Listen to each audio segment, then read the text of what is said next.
Hey guys, okay, so I wanted to do a short video. I know there was some questions on how to take apart the switch console.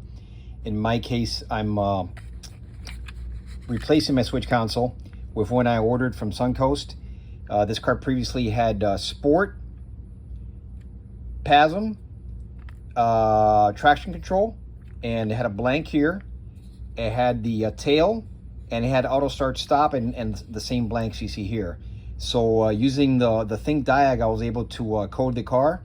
So I've added PSE in this location. This is the only location where PSE would work. It wouldn't work any others.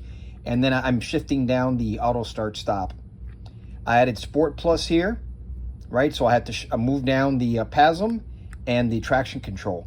So for some reason, Sport Plus only works in this position. PSE only works in this position. Now, the way I did this is, there's a couple of videos to show you how to take this out of the car, but it's pretty straightforward.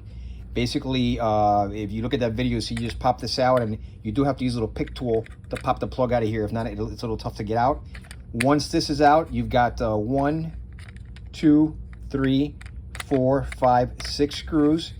These are very small torque screws, so you gotta get a small torque screwdriver like this one here. Right, with a small tip. That's what I use to take those out. One nice thing that you can do, which is what I did, once you take this off, you see how you got the board here, and that board has all the pins. I just got this board, you see right here. I plugged the pins into the connector in the car, and I coded the car. Like I said, I changed all the functions in the car using Think Diag. So now, even though I don't have a new switch panel, and I had blanks that stopped me from right, I have blanks in these locations that stop me from using these locations here. I was able to manually try all the buttons here, and I can confirm that this is Sport Plus, PASM, traction control. This is a spoiler.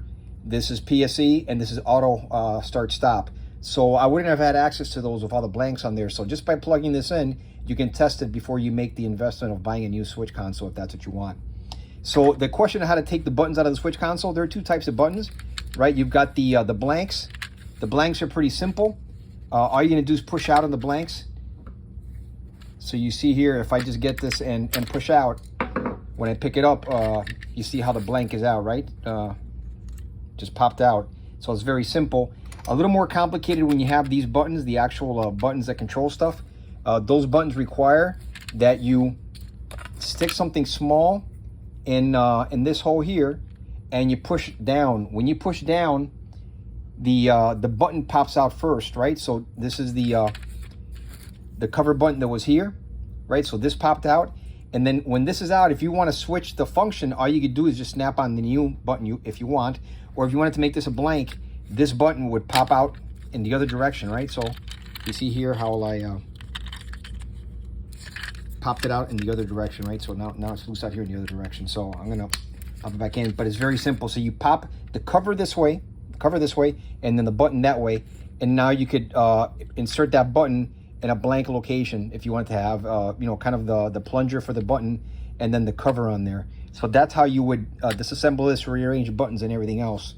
So hopefully that helps. Okay. One other thing I didn't mention is when you take this off, there's going to be a small spring that I just dropped right here that goes here in the center.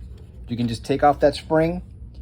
This top piece here, which in my case I've got a convertible, so depending on what you got, this may not be for convertible. It could be for your sunroof or something else. But basically these things just pop out of here and they pop back in, and they're different size, so you don't have to worry about mixing them up. The top ones are larger than the bottom ones, so you won't confuse them. So you want to make sure that you take those out, because if you turn this around and rattle it a little bit, they're going to fall down and you may lose them. So just make sure you take them out. The center one doesn't. Center one is stuck there. Hopefully that helps.